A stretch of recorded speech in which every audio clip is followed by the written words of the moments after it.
welcome to another episode of Heart on Radio. It's been a little while, and I apologize, I missed you guys. Been tending to some other things. It's been kind of a wild summer, but, well, that sounded kinky. I know, I was like she's like, where are you going with that? No, but I'm really excited to have Hillary Metz here, and thank you so much, really, for joining me.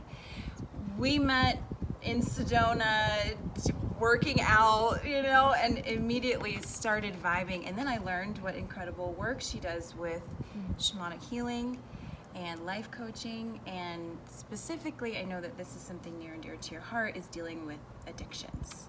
Right. I'm like, it immediately, Addiction. right? Addictions. Yeah. It's immediately intense. There's like a shame frequency. There's like a pain frequency, an escape. There's all of these just immediate reaction. Addiction. So let's start a little bit with how your journey began. I do currently work at the Sanctuary Sedona, which is an addiction treatment facility, and so much more. But I'm also finding in my own private practice here in Sedona, I attract a lot of people who are working through addiction. Many people working in the addiction treatment industry have had personal experience with addiction. Yeah. And I too, I was born into a household with active addiction. And were these family members aware of them, or were they kind of like undiagnosed, sort of? And that's so interesting. I know, we'll get into that, Yeah, because, typically, like the 12 steps, like Alcoholics Anonymous, tells us that alcoholism is a self-diagnosed disease. They follow the disease model. Okay. So you can't tell anyone else, like, you're an alcoholic. They have to come to that conclusion on their own. Okay. However, addiction, we all have an idea of what that looks like, and what that looks like is if you're engaging in behavior with negative consequences, and you're not able to step out of that. Right. And what if they don't even have negative consequences? Because what if an addiction is just purely your escape? You're just sort of escape. There's nothing, there's a lot of functioning alcoholics in certain terms, right? I totally considered myself one of those at one point in my life. I was like, I'm driving a BMW, I'm paying my bills, like, alcoholic, and that word too, I was like, alcohol, like. Again, another, jarring feeling. Yeah. Well, what I would say to that is, like, hey, if you're feeling the need to escape at the end of the day, like, what are you trying to escape from? Like, what's so uncomfortable? Yeah. Because, whether it be, booze or street drugs or even pharmaceuticals, big pharma, like, talk about, like, medication nation. Oh my gosh, yeah. We're so medicated. Yeah. And what's happening too is, like, and I also think it's a deeper cultural piece where we're not very accepting of the human condition anymore. Even look at marketing. Like, an armpit can't smell like an armpit anymore, but it can smell like lilacs or baby powder. So true. I love that. Yeah. Or so all of these social prescriptions. Yeah. It's a lot for a human to live up to. Yeah. And also, like, humans, we're supposed to ride these waves. We're supposed to experience fear. We're supposed to experience anger and grief and sadness. Yeah. These emotions it's data. It's really important data. Right. Yeah. That's so true. It's an indicator of something that to look at, to sit with, to face. My journey began, I got sober the first time in 2005. And at that point, the circle that I was running around with, I wasn't the heaviest drinker. Back then in 2005, I very much did buy into the disease model. So I was like, oh wow, okay, so girlfriend number one who can drink me under the table, is, just has like a higher tolerance, and, I'm a lightweight with, with a mental illness called alcoholism. And there was a big shift in my journey. Can I share a little bit of Please like do. the journey? So I get sober in 2005. I'm 6 months in, I'm feeling pretty good. And then all of a sudden I started engaging in bulimic activity. It was Wow. like, okay, I'll just say it. Like even that, it's like, these identifiers, Yeah. So 6 months, no booze, no drugs, but this eating disorder develops. Wow. And that rages on for a couple of years. Wow. Like rages on. Then I meet him, and, meeting him turns into this really kind of twisted up, strange relationship, but the food piece went away. So Okay. essentially what came in was like, so I just replaced the food Right. with sex and drama. Mm-hmm. So much drama, so much sex, it was like, Yes. so what happened was I was just switching one addiction for another. Yeah. And like, so what's going on there is like, I still had this core issue that I hadn't gotten to. Right. And so bring in a couple of like DUIs and another couple of stints through rehab. Wow. And I wind up at the sanctuary at Sedona as a client a few years ago. And they have they look at addiction through a completely different lens. Okay. Where it's like, hey, there's nothing wrong with you. This isn't a disease. Addiction is a symptom. Like Yeah. the mosquitoes that are like biting, like you may have little red like bumps on your feet, and like that's not an illness. Right. That's a symptom of a mosquito bite. Ah. You know? Okay. Yeah. So whereas addiction is a symptom of like, that there's some like kind of like soul sickness going on there. Okay. Yeah. Or some trauma Yeah. that hasn't been thoroughly healed. Right. Yeah. Yeah. And I love that you brought up a couple of things, because we had talked about this a bit, where there are so many varieties of addictions. I'm going to throw out social media and internet interaction. I know that it's sort of been proven at this point that chemically something does release in your system when you get a like, a heart, a comment, a cell phone goes off and bing, someone's trying to reach me. So that is now proven. So there's an addiction. There's definitely shopping addictions, food, sugar, Yeah. smoking, obviously, drugs, etc. And drama. That's a great one that you brought up. Drama. Suffering. I feel like there are, obviously, when you have a DUI or something where it's like, bam, Right. big indicator something's going on. You've gone a little too far. But then there are like the subtle addictions where it's like each night you're just kind of like having that glass of wine and you're again sort of that treat. Or cyclical ones where you're fine for a while and you're like, oh, you could put the cigarette down or the beverage down, and then you come right back to it for whatever reason.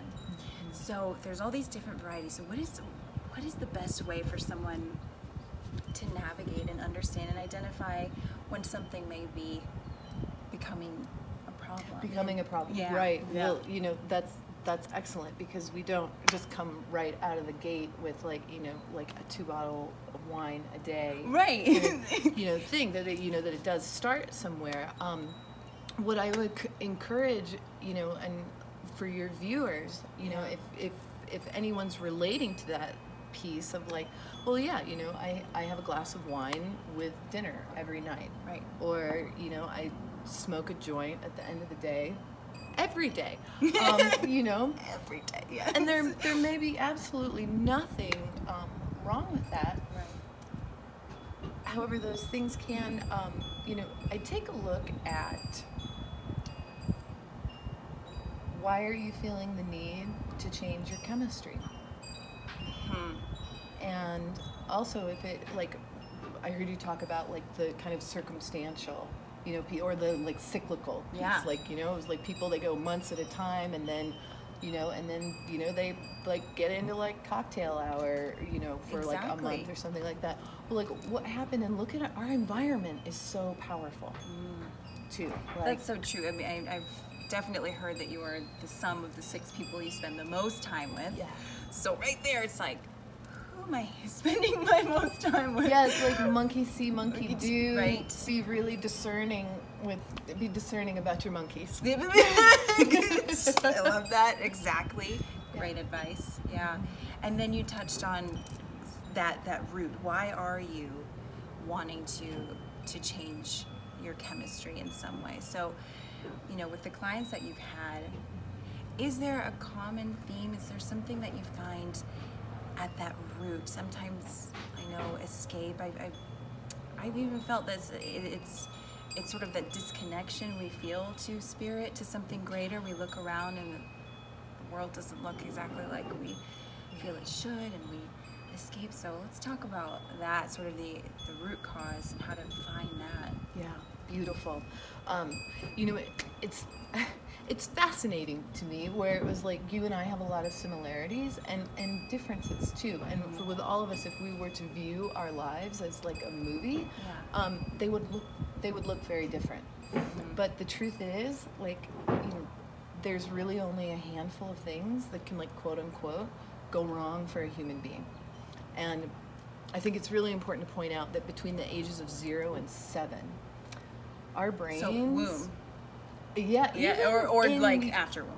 Yeah, but you bring up a good point, because I've read some really compelling research about in utero trauma, or even like conception trauma. I definitely believe. I definitely believe that the fetus is picking up the energies that are going on around it. So continue. Yeah, and that was a like huge turning piece for me when I addressed like in utero issues. Yeah. So absolutely. Yeah.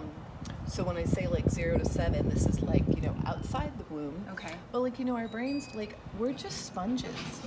And we absolutely have to be, because we can't take care of ourselves. Yeah. So we're just taking in all of this information, trying to figure out, okay, like who do I need to be safe in the family system, in the school system, who do I need to be in this world in order to be safe, survive. It's a survival mechanism. Right. However, our neocortex, so like our like higher thinking mind, doesn't fully develop until we're like in our mid-20s. Oh. So here we are as like little ones, right? And we're like absolutely the center of our universe, because we have to be. Right. Like we, and so we take in this information, and we can't really process it. Well, we don't process it as we would an adult. Yeah. So let's say,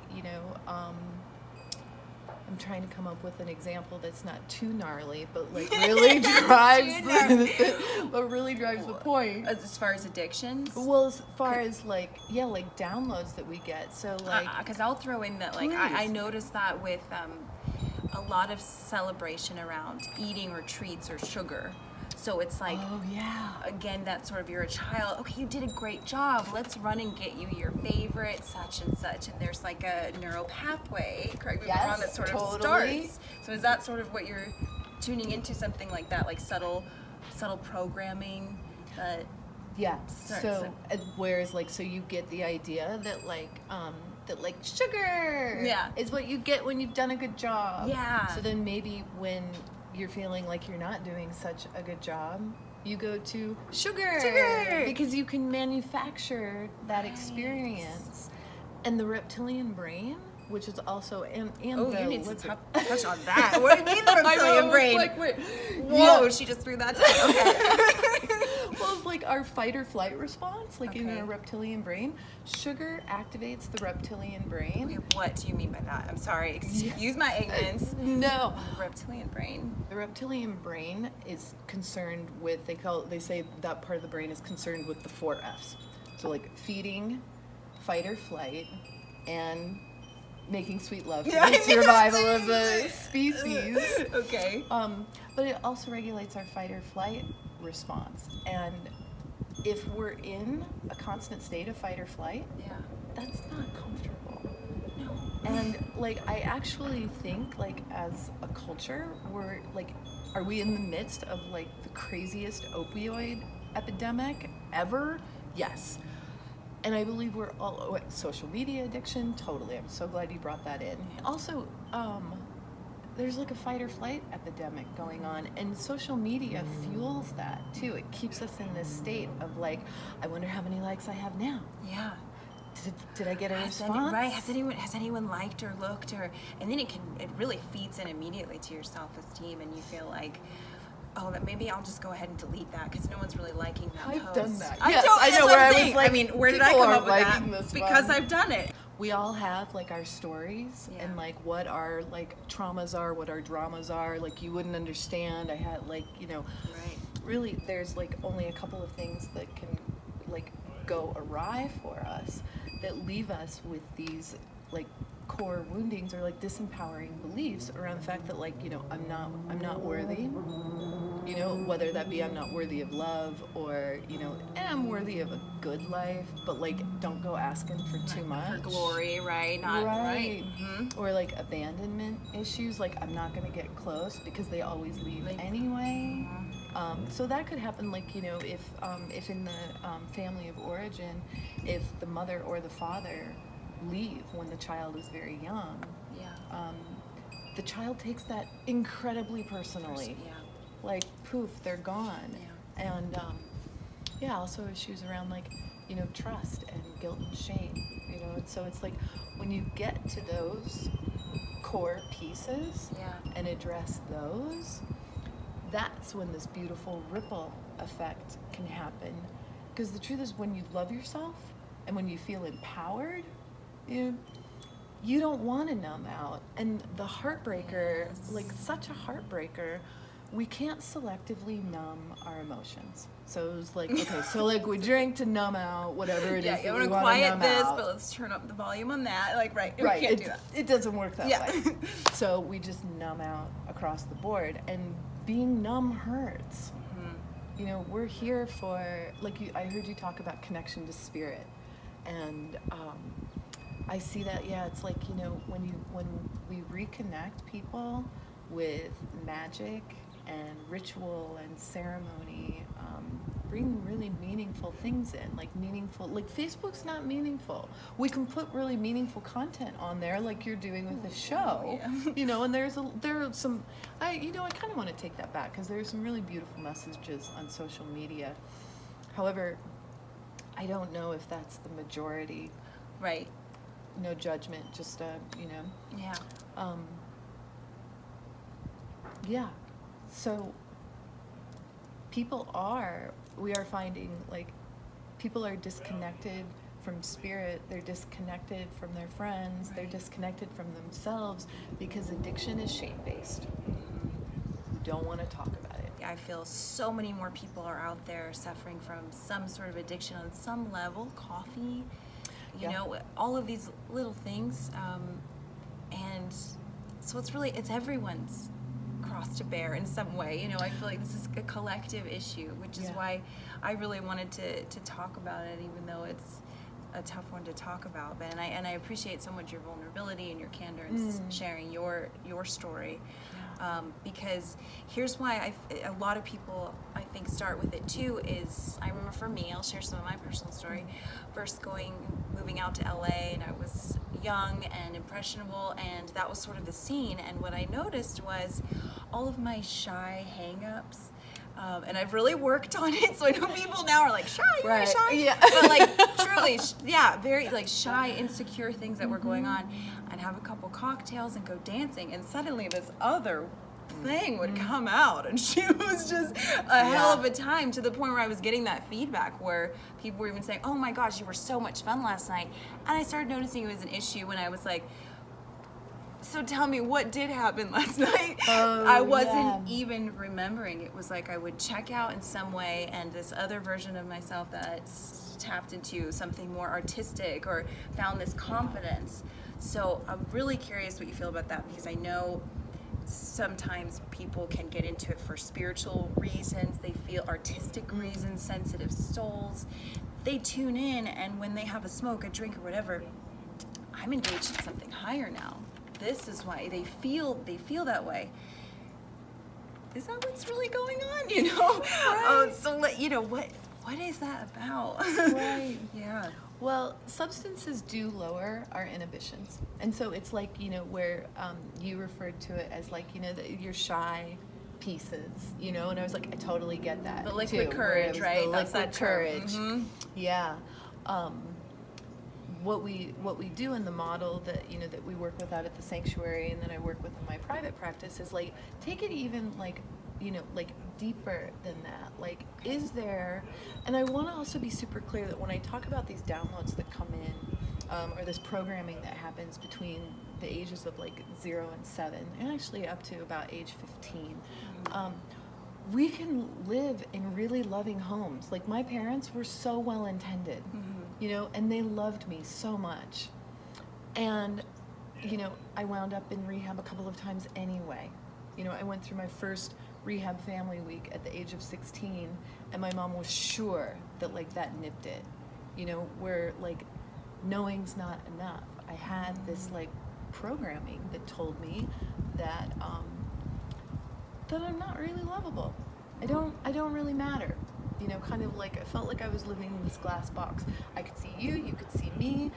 Am I looking okay? Because I gotta be looking okay. Right, you gotta be looking okay. Yep. But there's no real connection. Yeah. And it happens, it was like, hey, we live in stressful times. Parents maybe get stressed out. They're physically present for their children, but are they truly emotionally present for their children? And if the answer is no, like, as little ones, we're so tuned in. Oh yeah. Some of my best memories. I know. It's like Yeah. so, like talking with the fireflies. Yes. And like, actually, I'm talking with the fireflies again. Are you? It's like you can rekindle that magic. Absolutely. Yes. What I was trying to connect the dots on was, again, sort of that the connection to, or the artistic thing that's like this connection that we sometimes feel we go into, and maybe we do. Yeah. And that's what keeps us coming back for more, because you feel like, oh, I just had a huge download or revelation. You've gotten out of your own way in some times to get some song across or whatever. So yeah, creativity. And I think there's, I know. Well, also like in our in Western culture, getting all relaxed. I know. So It's tell me like more. like kick back, Well, look, even in like Western culture, there's this idea of like the tortured artist. So like they're drinking and and these, we're talking like Hemingway. We're talking about really like talented, well respected writers. Right. So there's still some of that kicking around. Right. And also, when we bring these chemicals in, it also calms those voices down.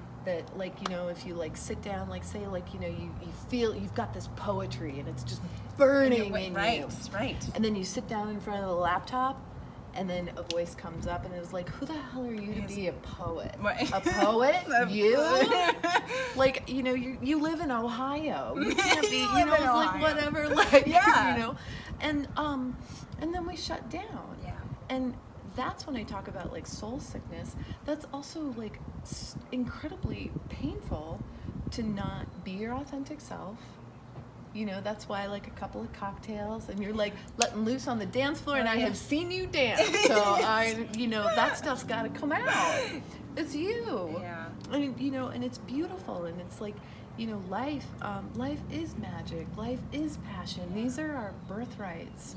Yeah. And they're being relegated to, like popping bottles in the club, or like whatever, because people are disconnected from their authentic self. Right.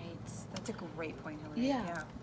As I feel like when you don't express your authentic self, when you feel like there's a reason to shame or hide in some way, that is exactly the opposite frequency of, and that is what will drive you to thinking you need X, Y, and Z to get that part of you out. So now I would be proof in the pudding, really proud to say that I can get to a place where I can dance my heart out when everyone's watching or when nobody's watching. It doesn't matter. I can express that, and it's a beautiful thing. So it shows right there, I never needed that. There was a core issue that wasn't being addressed, which is what drove me to think, oh, this feels great now with this cocktail. When people go in and give themselves attention, like put themselves first. It's like the analogy of like, you know, if like you put your oxygen mask on first. Yeah. Well, it's so true. You do. Yeah. You know, it was like, yeah, in you a take flight, care of you go first, yeah. and then you help the one next to you. Yeah. Yeah. Okay. And when you start addressing those like woundings and really taking a look at those beliefs, because you know those voices in our head, you know, like I know in many cases, you know, I see it with clients, and I've seen it in, you know, in my own case where it can be absolutely debilitating. Yeah. You know? Yeah, completely. Like, so when you and I want to ask the question. Let's say I were to do a session with you. Do you take people back to, say, the very first time they started that that addiction? Like, let's go back to like when you first, your lips hit that drink. Yeah. I love that question, and it's a really important question. Right? Because like, why in that moment when you first started? Because perhaps that's a key there. I don't know. Yeah, and sometimes that comes up when. So absolutely, I believe it's like it's never about the last breakup or the last disappointment. You know, like we love our stories, so it's just like, yeah, you want to know what he did next, and then it was like actually it has nothing to do with what happened, and everything to do with your perception and the beliefs that you hold about who you are and what the world is. Yeah. You know, if you believe that the world is a hostile place, then it is. That's going to be your experience. Right.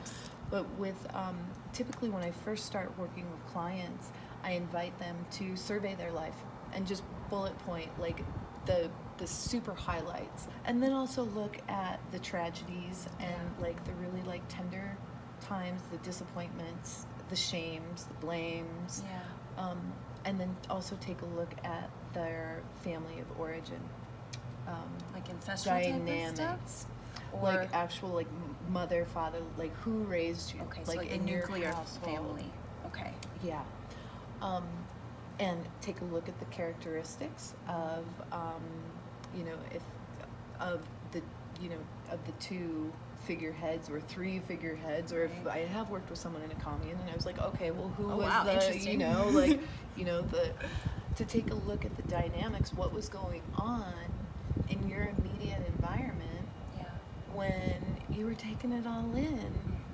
You know, so we start there. Okay. You know, and sometimes that leads into past lives.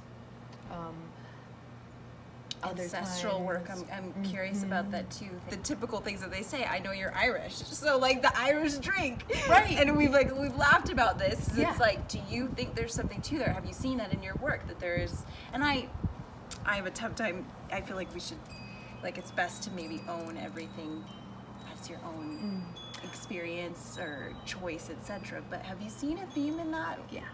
Okay. And and then things can come down, you know, like the cultural line, they can come down the ancestral line. You hear this with addiction a lot. It's like, you know, if addiction runs in the family, the percentage of you becoming an alcoholic yourself.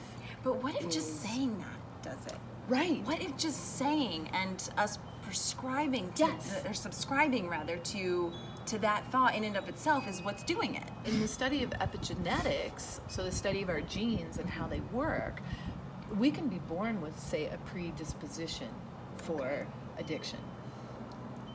But, you know, whereas we used to think that the genes were the masters. If you've got this in your DNA, like, you better watch it because your chances of becoming an addict are substantially higher. No, that's not how it works. Okay. The environment turns our genes on. So if the environment can turn them on, they can also turn them off. Yes. Getting back to that whole being discerning with your monkeys. Yeah.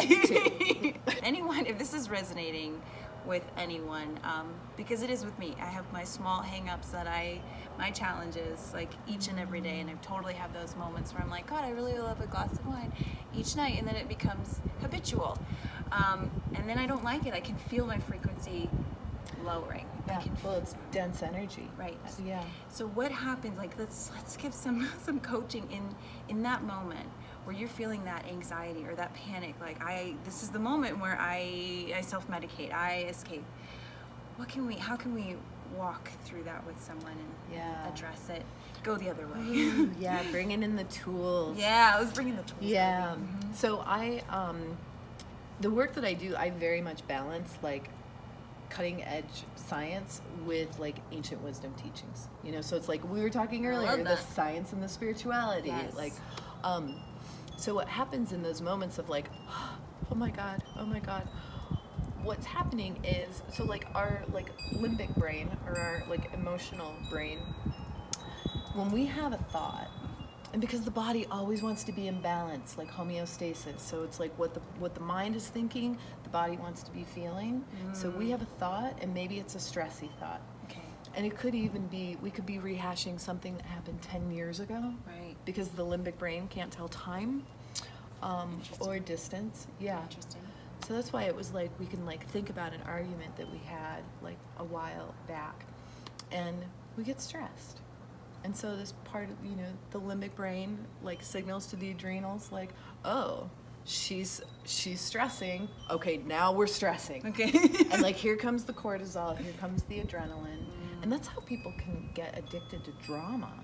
Wow. Because they're getting high on their own like hormones. Oh my gosh. You know, because like adrenaline, for someone, particularly for someone who ordinarily does not feel empowered or doesn't feel seen or heard, Yeah. like, whew, you get some of that. You kick up a little drama, you get some adrenaline going in your system, and that feels like power. And you feel alive on some Yeah. some level, right? Yeah. Mm-hmm.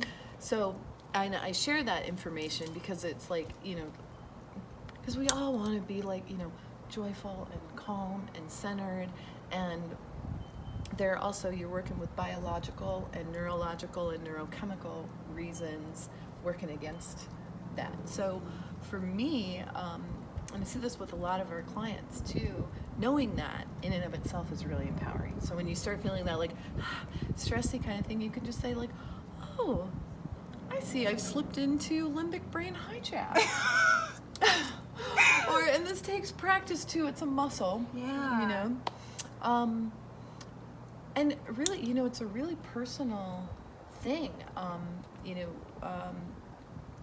Like I dance at home. If I get a little stressed out and I'm like, okay, like music, the power of music, so Yes. powerful. Yes. Breath. You Breath. started this with the breath. It's so true. Yeah. Yeah. But it's also, you gotta do the work. Yeah. Like, no, spiritual bypass doesn't work. That whole, like it's perfectly imperfect. I'm like crawling out of my skin and the world is completely, Yeah. you know, but it's perfectly imperfect. I don't know, I don't subscribe to that. Yeah. Yeah. If you're really interested in playing, bringing your magic into the world, you gotta go in and do the work. You gotta do the work, yeah. And I've heard that there really is no shortcut or quick route. It is simply stopping. Yeah. Stopping and finding a way to coach yourself through that. Yeah. Like going like let's find out what's going on at the core. What's informing you on a daily basis and keeping your world small. Yeah. It may have worked when you were 10, when you could afford to have a really small life, but in your 30s, 40s, 20s, 50s, 60s, Yeah. it's not serving. In fact, it's squashing, which again is painful and frustrating and sad, because we need everybody's A game right now. We do. That's such a great point. It is so true. We do need. I love the way you said that. It's so true. And I want to briefly touch on. You reminded me of sort of what you're open to when you do lower your frequency with things like this. I did an episode with Isabella Green on entities, and I'm curious in your work what you see with entity attachments, or how are you noticing that people who are suffering from addictions are also having entities that you need to go in and remove and go crystal surgery on that? She is. Yeah, my vocal crystals get a whole lot of action. Yeah, what happens when you bring a substance, and this even happens with pharmaceuticals, you know, and Yes, like, hey, I'm not. yes, like put holes in your aura. Yes. They put holes in your aura, and like, I don't see energy as like good or bad. Energy is just energy. Yeah. It's a matter of how it's interacting with your field. Okay. And so yeah, if you have, and smoking also can put holes in your So in your energy. cigarettes even is okay. That like there are energies around that are just looking for a home. They're just looking for a home. I mean, in some cases, it may be a personal attack. Right. But what I see in my work more often is there's just energies in there that were just like, oh, hey, you're open. Right. You know, and Open they for just business, snuggle in. Right. This Yeah. this is a frequency match. Yeah. Let me nestle in here. Right. And maybe it's a frequency you don't want, and it's a match at that time because you were suffering, which led you to drink. And that's not the energy you want to call in, but now you've opened that Yeah. in. Whew. Yeah. And when you take and like, you know, and especially if people are blacking out on substances, so then like you are not in your body, so it's like Yeah. there's really no one home, and that's when it can really become a party, and it's almost like the energies are like, yo, I found one. You know, it's like, come on, all y'all. And I feel like sometimes that posse comes and hangs out with you and starts to whisper in your ear, go have another drink or something, and it's just a whole mess. And again, alcohol started out as spirits. That was that term for spirits. So it's opening you up to spirits, good or bad. And wow, dude. And we've seen it sometimes too, where like actually maybe an ancestor who like a deceased ancestor will find the most open family member. Okay. And if they had a strong penchant for the drink, all of a sudden now you got a strong penchant for the drink, because that, I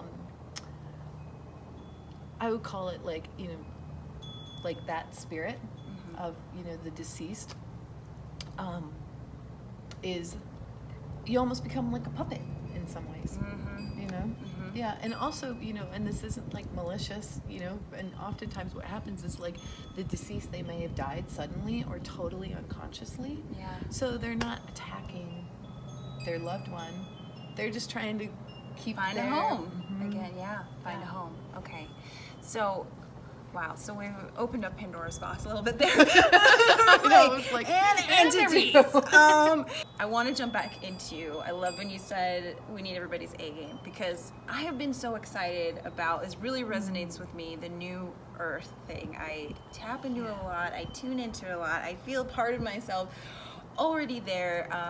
And whether it be in a like multi-dimensional aspect, or whether we be really building heaven on earth right now, here as we see it, you know, this planet shifting, either way, something is going on. People are awakening, and it's beautiful. It is so exciting and beautiful. There's so many conversations like this happening now online, and people are connecting. So that is super awesome. I'm just going to shout out to my girl Allison Coe. If you're not familiar with her work, go and check it out. She will tap you right into the new earth. And something that she had brought up that had been coming through in some of her hypnosis sessions, the higher self would step in and it would mention addictions, and it would say how addictions really are something we need to get a handle on and clean out. It'll help us build this golden age as we learn to release those.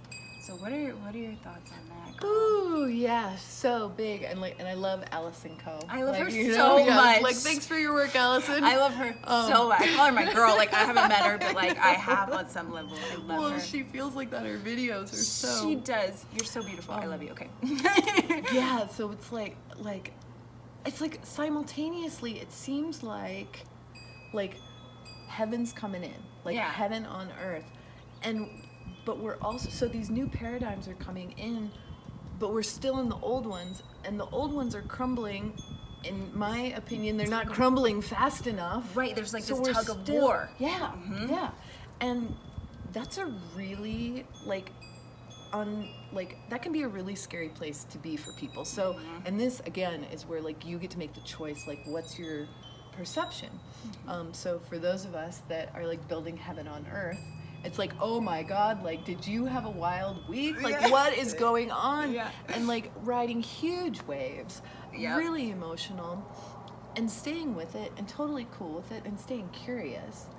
There are other people that like absolutely have to be on like, whether it be like the alcohol drip system just to get through the day, or like we're seeing like an increase in like road rage. Wow. You know, like people Okay. just like, because people, when people don't know what's going on, Yeah. they can go a couple different ways, but like they can either get scared, or some people get really angry. Right. Like, what's going on? Right. So I see some people really rising. So I've seen some absolute like miraculous, like within a couple of weeks, like boom, this person came in like, you know, like needle in the arm, and like a couple of weeks later they're like completely connected and like a whole new person. It's like they had this total reorganization. I love that. And for others, you know, who may have that belief that like, you know, that the world is screwed, we're all screwed, Yeah. I'm screwed. So like they're checking out. Right. And you know, That is really interesting sort of proof to me. It's something tangible that you are Yeah. seeing in your work. You've said that people are either making huge turnarounds where they are just like boss lady on that, or Yeah. boss man on that. Yeah. Or you've seen it go the other way, where they really just can't deal with Yeah. the energies. a So lot of people taking their own life.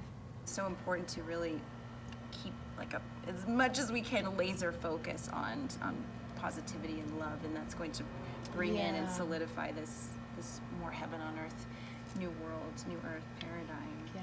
Yeah, but that's really exciting to me, Hillary, honestly, that Yeah. you see people making huge turnarounds. Or even just like, yeah, like huge turnarounds, or even just like when the light bulbs go off and like maybe they go back to drinking for a while, only to realize that like it really doesn't work. It's like, you know, and like stay, you know, can stay the course, like accept the human condition, Yeah. because we can't transcend the human condition, but we can do our best, like you said. Yeah. You know. And being kind to ourselves. Yeah. That's sometimes the hardest person to be kind with. Oh, totally. Yeah, that's okay. So we're like, okay, so we're gonna switch gears now. And thank you so much. This has been such a beautiful conversation to have with thanks. you, Hillary. Yeah, Truly, I've love had a it. ball. I'm so Thank you. excited. So to close, let's see. Sister over here chose the Syrian Starseed Tarot. So we're gonna pull a card.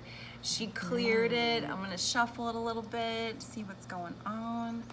Ta-da! Live pull. Yeah. So exciting. Ace of Crystals.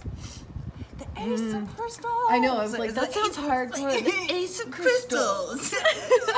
So if you wouldn't mind holding that up, maybe give Yes. them a little peek I'll give of you that. a little. The Ace of Crystals. What That's are a you big, about, beautiful crystal. I think we've got. Oh yeah. baby? To starseed, the crystal is a tool of self-exploration, to heal self and others, and to generate energies for the personal environment. It is a gift of untold measure, recognized for what it can bring energetically to those who are ready to work with it. So I love this, and what I'm really picking up with this is crystals are our friends, and they are so powerful. I know that you work with them directly in what you do. Definitely Team Light, Etheric Tech, Rion, they all yeah. Crystal Current, What's Up. These are magical things. Yeah, I know. So I'm really feeling that this is such a reminder of that. Maybe holding on to a crystal like a teddy bear, which I've done. Working with the crystals in some way to help you get over whatever that addiction is, whatever that suffering is. So do you Yeah. want to add to that?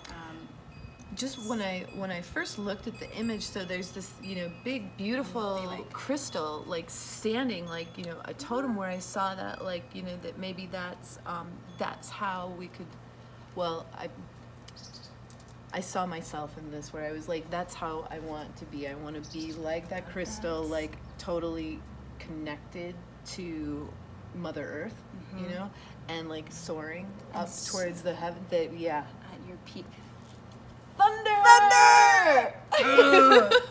Thank you for Is this it- poll. No, truly, that was Yeah. so beautiful. And I'm going to post on Instagram and Facebook. And let me just give a shout out to Patricia Corey and Alyssa Bartha for making this unbelievable deck. So again, I will share more about that. But Hillary, I love that. Be your crystal. Be that charged, grounded, just divine, beautiful light. Shine it everywhere. That's our birthright. That's who we are.